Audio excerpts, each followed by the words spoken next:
Each of you, and welcome to the Locked On Grizzlies podcast. My name's Shawn Coleman. You can find me right here. That's my name, Shawn Coleman. It's a pleasure to be with you once again here on the Locked On Grizzlies podcast, as well as the Locked On Grizzlies YouTube channel. Hope wherever you are watching, you're listening, or you're having a great start to your day. I mixed it up there a little bit. May do that from now on, but it's a great week. It's a week of firsts when it comes to Locked On Grizzlies and the Grizzlies, the first full week of the new era of Locked On Grizzlies here on YouTube, as well as this week. It starts off the Grizzlies season. The first preseason games of the year for the Grizzlies start this week. And of course, this is where we will have you covered for all things Grizzly as the season gets underway. Of course, you can find the show at Locked On Grizz on Twitter. Myself, Shawn Coleman at StatsSAC. The podcast, wherever it's available, Spotify, Stitcher, Apple Podcasts, Google Podcasts, the Odyssey app, wherever you choose to listen to podcasts, and now, of course, here on YouTube as well. I've just got one request for you. When you're watching the show, while you're watching the show, hit that subscribe button below. Lets us know that you're enjoying the show. Lets others who enjoy YouTube as well as Grizzly content, lets them find the show. It just makes the overall experience for the show as good as possible. In today's episode, we're going to talk a bit about how exciting it is that the Grizzlies start to the season, their preseason getting underway, why the Grizzlies may have a bit more exciting start to their preseason than most NBA teams have. And then, of course, getting into our player preview series, we're going to go right off what we discussed on Friday. Ja Morant, a top 5 point guard going forward. Where does he need to improve, and how can he do that this year? Going to talk about that in today's episode as well. But before we get started with all that, we got to get this energy going. I know I have a lot of it. Know you have a lot of it as well. But let's get it going when it comes to Locked On Grizzlies YouTube. Here we go. You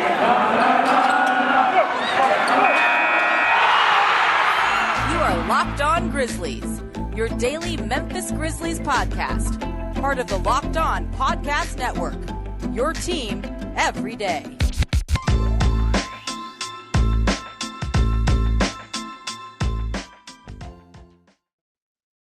So obviously it's Monday morning, and I know that this is the first week of October. It's the first week of the fourth quarter of the year. I know that you may not be looking for it, the start of a new month, the start of a new quarter. Maybe some things have got you down, but that's why we're so excited about Grizzlies basketball being back. And here's the thing.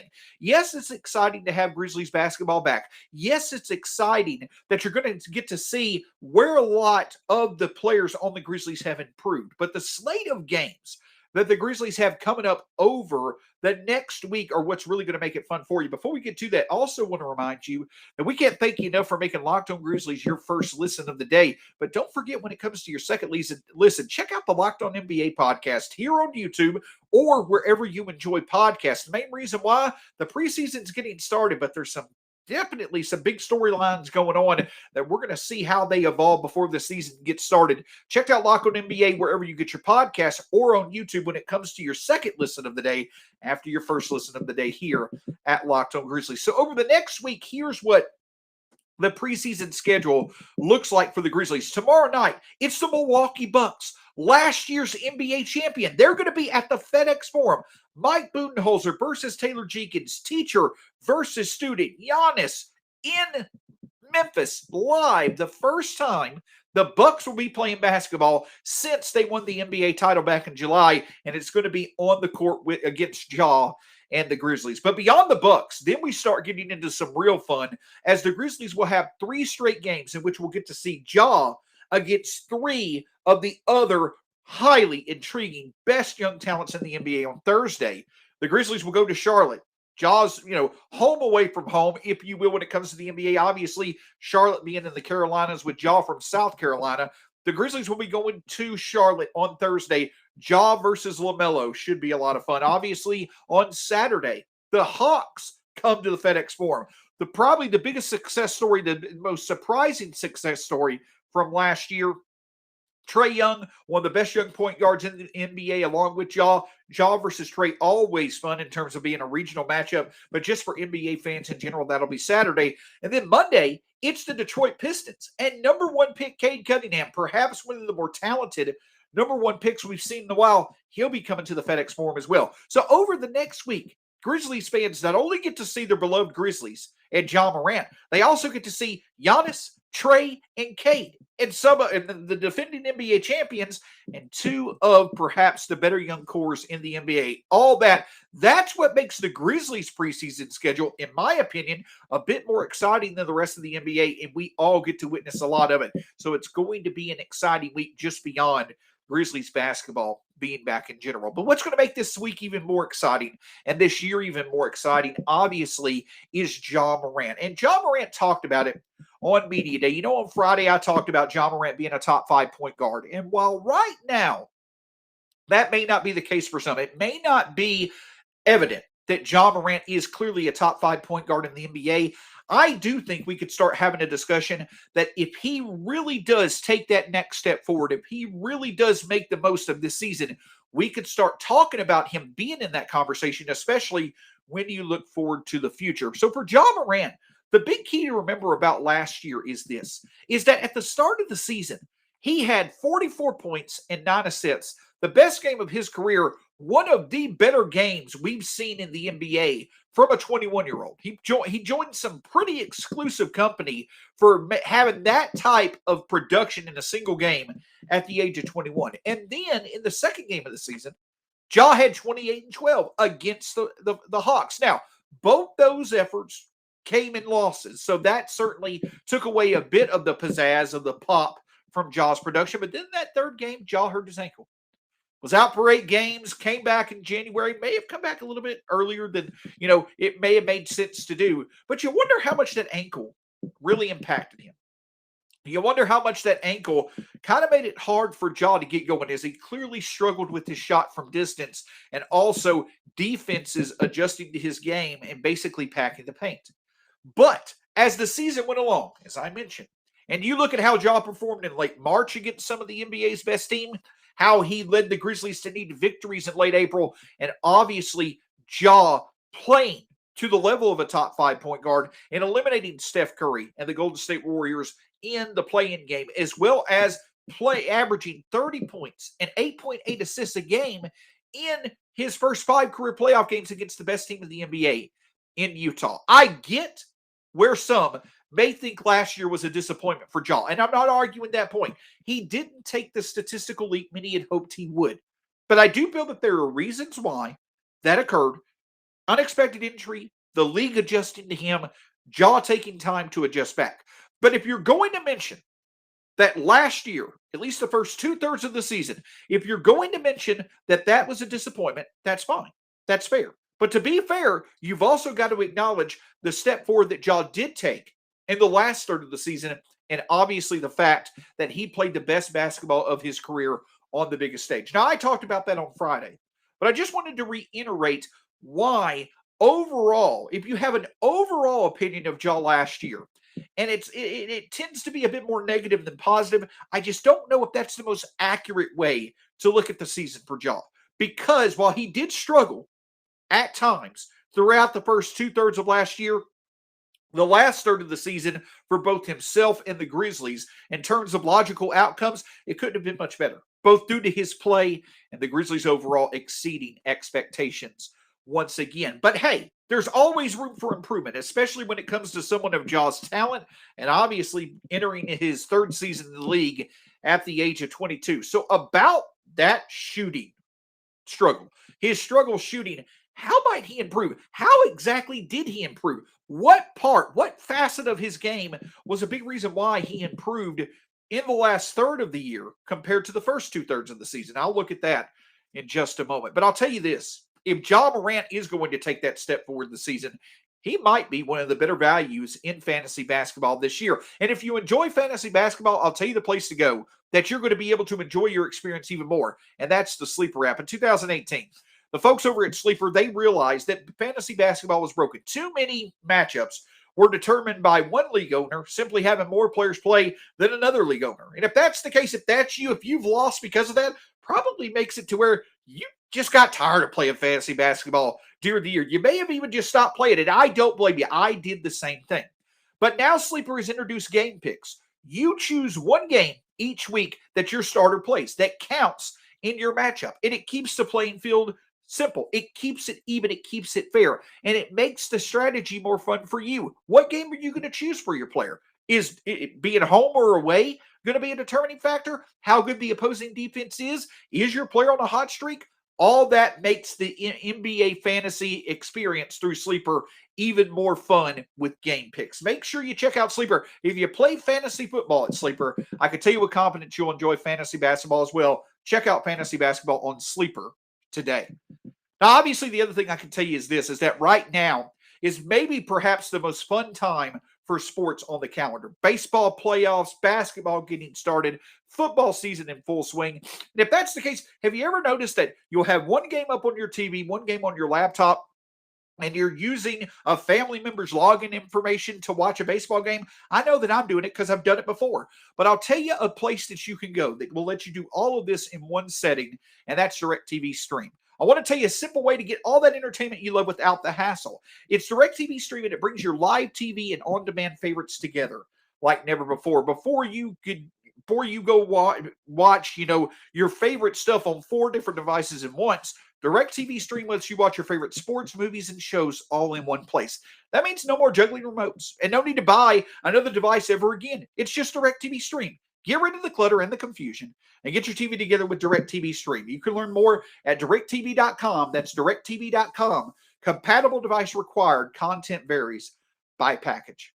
Once again, Locked On Grizzlies, we love the fact that we're either your first listen or your first watch of the day. But for your second listen or watch of the day, why not check out the Locked On Podcast Network show for your favorite college football or pro football team? Another weekend of some really exciting action, some upsets all over the place, both on the collegiate and professional level. And if you're a fan of a certain college or NFL team, I would imagine that Locked On has a show specifically for your favorite teams. For your second listen of the day, make sure you checked out either the Locked On NFL podcast of your choice or Locked On College Football podcast of your choice, all a part of the Locked On Podcast Network. So Ja Morant, Friday talked about the fact that I feel he's on track to be a top 5 point guard in the league. Talked about how he ended the year really showing a bigger glimpse than many may have thought of just how special of a talent he is. But when it comes to Ja Morant, the thing that stands out probably more than anything was the struggle for much of the season that he had from 3. And I mentioned it in the first segment. Injuries could have played a part in that. The league adjusting to Ja and Ja taking time to adjust back could have played a big part in that.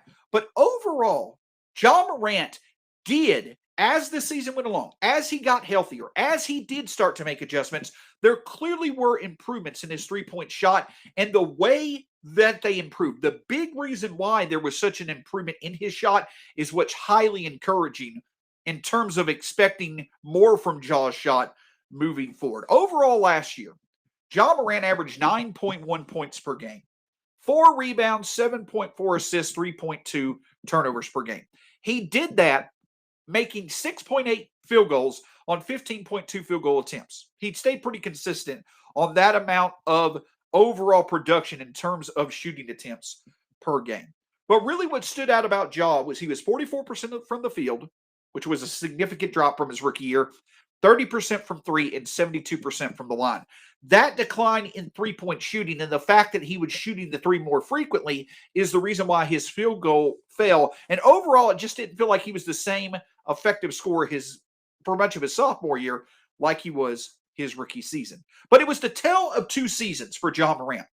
From the start of the season through the end of March, Ja Morant only made 24% of his threes for basically the first 2/3 of the year on 3.6 attempts per game. He made 1 out of every 4 threes. And the big thing about that is more than half of Ja's threes came on pull-up threes. They came up through threes that Ja created himself. On those pull-up threes, Ja only made 1 out of 5 threes. That's where he struggled. He struggled with accuracy on his own shots. And the fact that he was attempting more of those per game than he did during his rookie year, that's why it had a negative impact on his numbers. So for 2/3 of the season, from the start of December through the end of March last year, Ja Morant only shot 24% from 3. Certainly a struggle. Certainly not something that you wanted to see. However, basically overnight, Ja Morant significantly improved. Again, from the start of the season through the end of March, you're talking about Ja Morant shooting 24% on 3.6 3-point attempts per game. From April through the end of the season, Ja Morant's overall 3-point attempts improved from 3.6 to 4.2, and his 3-point field goal percentage improved from 24% to 37%. Why? Because Ja doubled his accuracy on pull-up threes. That's right. He made on his accuracy on pull-up threes doubled from the start of April through the end of the season compared to what he was making from the start of the season through March. Excuse me, from the start of April through the end of the season. When you go from the Grizzlies' first game on December 22nd of 2020 last year through the end of March, Ja Morant is basically shooting 20% on pull-up threes. But once the calendar turned to April and Ja finished the last third of the season from April through the end of the year, Ja made 42% of his pull-up threes. That's why there was such an improvement. That's why there was such an uptick in the numbers, and Ja did show that improvement. It was because he finally started to evolve, learn, and apply adjustments to his overall ability to not only create his own shot, but make those shots accurately. Throughout the season, Ja averaged 2 pull-up threes per game. But the fact that through the first 2/3 of the season, he only made 1 out of 5, and then in the last third, he made 2 out of 5, clearly shows that Ja Morant's shot improved, especially when he created his own shot as the season progressed. And that's why I feel like that there should be more faith in Ja's shot continuing to improve than some may feel there should be if you look at the numbers overall. Yeah, sure. Ja only shot 30% from 3 last year, and that's not ideal in this league. It's not ideal to have your point guard, especially with as many shots as Ja takes per game and how much Ja is used. It's not ideal for him to shoot 30%. But then when you break it down and see how much his shot improved as the season went along and in the last third of the season, and you find out the reason why is because he took such a jump in accuracy when it comes to shots that were made in terms of his creating his own shot. That not only shows that Ja's shot can improve, but it's also being improved through him becoming more effective at creating his own shot, not others creating the shots for him. Ja didn't take a big leap in terms of making open threes towards the end of the year, and that's why his shot improved. It improved because he got better as the season went along in hitting 3-point shots that he created for himself. That's why there's encouragement. That's why, in my opinion, if you're a fan of Ja Morant and you overall have faith that his game will continue to develop, you may not realize just how much proof last year showed that that's likely. I'm not saying all of a sudden he's going to become a guy who averages 43% on 3 pull-up threes a game. If he does that, that's an outcome no one can expect it. If it does happen, we're talking about now one of the top 10 players under 25 moving forward. That is an exciting outcome, but I'm not saying that. But my point is overall is that, yes, if you're going to label the fact that Ja's struggles from last year from 3 is a bit concerning, that's fine. But I encourage you to dig a bit deeper and find out that not only did his 3-point shooting as the season went along last year improve, but it also improved because he became significantly better at hitting the shots that he created himself. And going forward, if Ja can show that improvement in one season, and that be his sophomore season, in a season where conditions were unprecedented, when outside factors were against him and the rest of the NBA to a level that they're not going to be going forward, if Ja can still show the improvement that he did in not only creating his shot effectively, but hitting it more often, now imagine what he's going to do under regular circumstances. Imagine the likelihood that's there for him to do that over longer stretches. That's why you should have faith, or I do have faith, but that's why if you may be a bit down or you may be a bit skeptical of Ja's shot moving forward, that should give you a little bit more encouragement. The fact that his improvement last year came from him not only doing better at creating his own shots, but making his own shots as well. So if Ja takes that step, right? If Ja does improve, like the end of last season suggests he can, where does that put his step forward? What does his step forward look like statistically? I'll highlight that in just a moment. Now, I can tell you this. One thing before we get to how Ja Morant can take a step forward and improve his overall play, I can tell you how you can take a step forward in making your day better when it comes to your diet, and that's Built Bar. Built Bar is the protein bar that tastes like a candy bar. A great tasting snack, or if you have it in the morning, a great tasting option for breakfast that also offers health benefits as well as a boost of energy. And if you go to Built.com right now, you can get 15% off your next order from Built Bar by putting in the promo code LOCKED15 when you go to Built.com. And not only that, you get over 18 different flavors to choose from. 18 of them. That's crazy. But that's a crazy good thing. Because not only can you differentiate your options, you can offer variety to your daily diet, but none of the options are bad. Go to Built.com right now. Choose from one of over 18 different flavors to make your day better, and do it at a discount by putting in the promo code LOCKED15 to get 15% off your next order from Built Bar. On tomorrow's episode of the Locked On Grizzlies podcast, we're going to get into the first preseason game with the Bucks. What might be there to look forward to when it comes to the Grizzlies? What lineups might we like to see? Do we want to see the defense really stand out? What all will be fun to see? And then we'll also continue our player preview series by staying in the backcourt. Desmond Bane clearly had one of the best shooting seasons a Grizzlies player has ever had and an NBA rookie has ever had. But what can he do to improve the overall impact of his game in production? We'll talk about that on tomorrow's show of Locked On Grizzlies. So, Ja Morant, we talked about, overall last year, you may count it as a disappointment, but there's clear evidence that he not only improved overall as the season went along, did he not only show he could play to a top 5 point guard level when he needed to, but the shot itself improved overall as well. So what might that step forward look like for Ja Morant? Well, obviously there's many different ways he can improve. There's many different indications one could look at for Ja to improve, but I just want to keep it simple. And it's two numbers, two of them, 20 and 8. That to me would be a step forward. If Ja Morant can average 20 points per game and 8 assists per game, I think that's the step forward that he needs to take. And the crazy thing is that it's not really even a step forward. It's a longer step if you want to talk about it.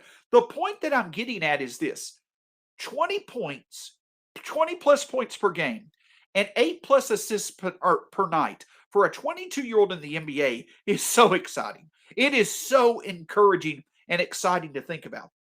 But Ja Morant really doesn't even need to take that much of a step forward. To give you an example of how close he is to being able to pull that off, when I talked about that stretch of the season from the start of the year through the end of March, when Ja was only averaging, or when Ja was only making 25% of his threes, he still averaged 19.5 points per game.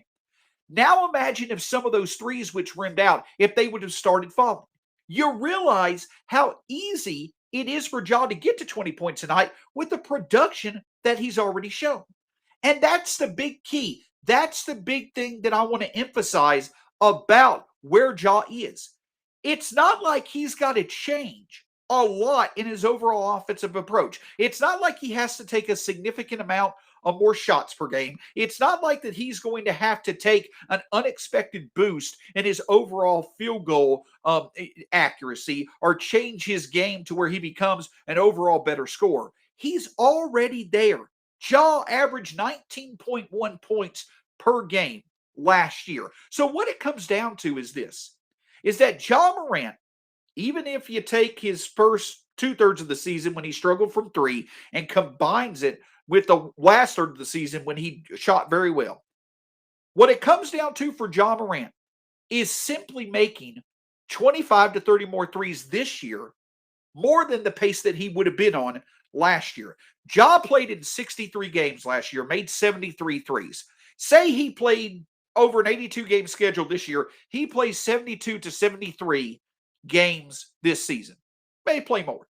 But if Ja Morant can basically go from a pace last year that over an 82-game schedule would have had him basically making around 93s.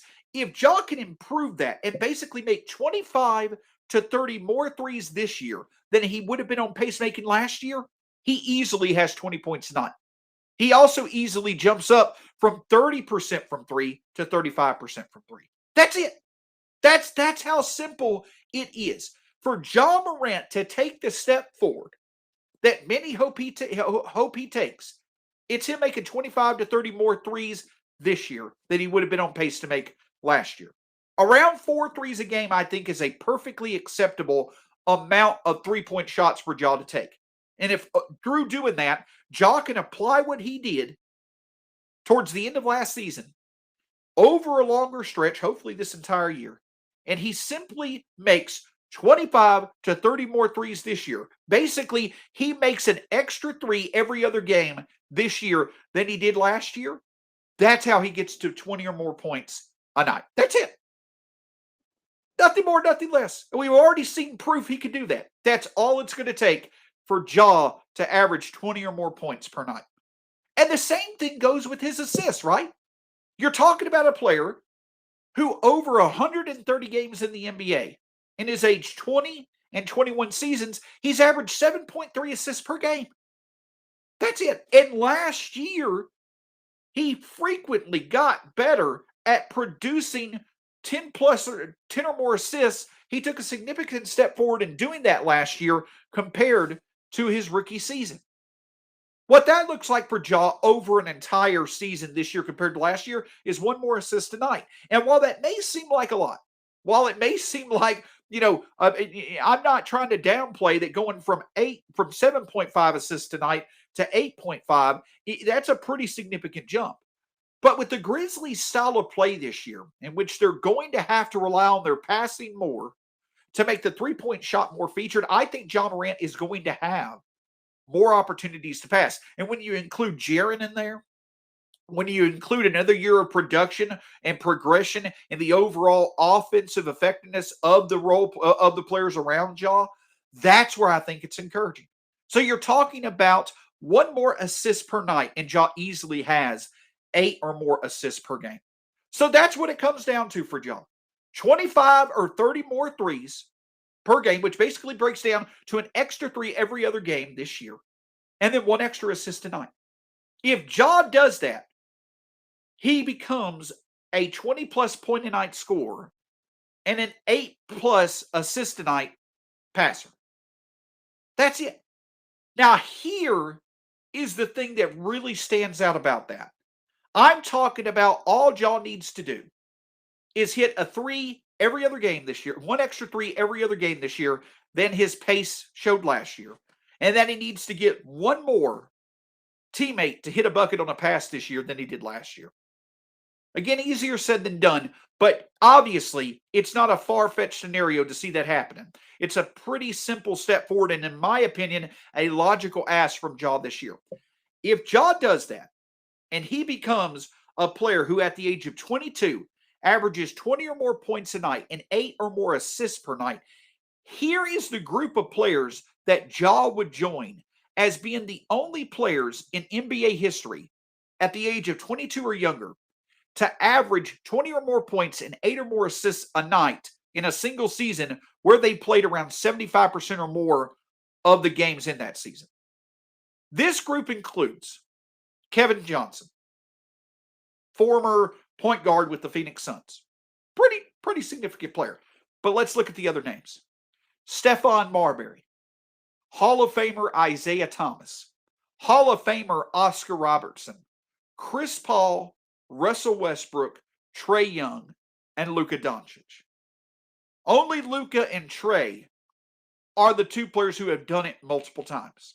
But if Ja averages 20 or more points per night and 8 or more assists per night, that's the group that he joins. A group that includes Hall of Famers, all-time greats, and 2 players in Luka and Trae who are having 2 of the best starts to an NBA career that we've seen in league history. And an even bigger thing that I want to point out is this. is that we're talking about Ja potentially joining that exclusive company this year. And we're talking about the fact that for him to do that, he has to only make small yet significant improvements in his game. But just think about it. If we're simply asking for Ja to make an extra 3 every other game and to have one more assist per game to get to that level, if Ja can do that, if he can accomplish that very reasonable ask this year, we'll have gone from his second season being considered a disappointment in the eyes of many to his third season, him joining an exclusive company that has rarely been seen in NBA history, and the only players that are in that company are either all-time greats, Hall of Famers currently, or future Hall of Famers, and obviously 2 of the best young players in the NBA. With small improvements, Ja can go from being a disappointment as a sophomore to clearly being historically productive at his age in his third season. It's that third-year leap that we all talk about. And for Ja Morant, if he simply applies the adjustments that he made towards the end of his sophomore season and is able to do that over a full season in his third year in the league, he goes from being a potential disappointment to being a historically productive face of the franchise, and it really helps the Grizzlies improve this year. Am I guaranteed it'll be done? I'm not. But I'm also saying with confidence, it's not going to take that much for Ja to accomplish that goal of 20 or more points tonight and 8 or more assists tonight. And if he does that, then you start talking about Ja being in company that I feel he deserves to be in. He starts to separate himself to be among the best in the league in his age group, and he also joins some pretty exclusive company historically as well, all by making small yet significant improvements that we've already have proof Ja can make. Ja can make these improvements. He did it last year. Now the key is to spread it over a full season, and if he does, we're going to be in for a special treat, even more so, and to a significantly higher level than we've already seen. It's going to be fun to watch. So I would certainly bet on Ja Morant being able to do those, and if he does it, now you're talking about him getting in the most improved player conversation, all-star conversations, and all-NBA conversations. And if that occurs, not only would Ja meet his goals that he mentioned last week in that interview with Hoopside, but the Grizzlies really have a great chance to exceed expectations for the third straight year. It's going to be a lot of fun to see, and I wouldn't bet against Ja with him being the person that he is and the player that he loves to be. Tomorrow, we're going to get into the preseason outlook for the Grizzlies when it comes to their game against the Bucks, and also continue our player preview series by looking at Desmond Bane coming up this season. Don't forget you can find the show at Locked On Grizz on Twitter, myself at StatsSAC. Subscribe on YouTube below. Find the podcast wherever they're available and listen, subscribe, and leave us a review there as well. Don't forget, once Locked On Grizzlies is done being your first listen of the day, check out Locked On Bets to get some of the best bets of the day from your boy Q and Lee Sterling. My name's Shawn Coleman. It's been a pleasure being with you. We'll be right back with you tomorrow here on the Locked On Grizzlies podcast.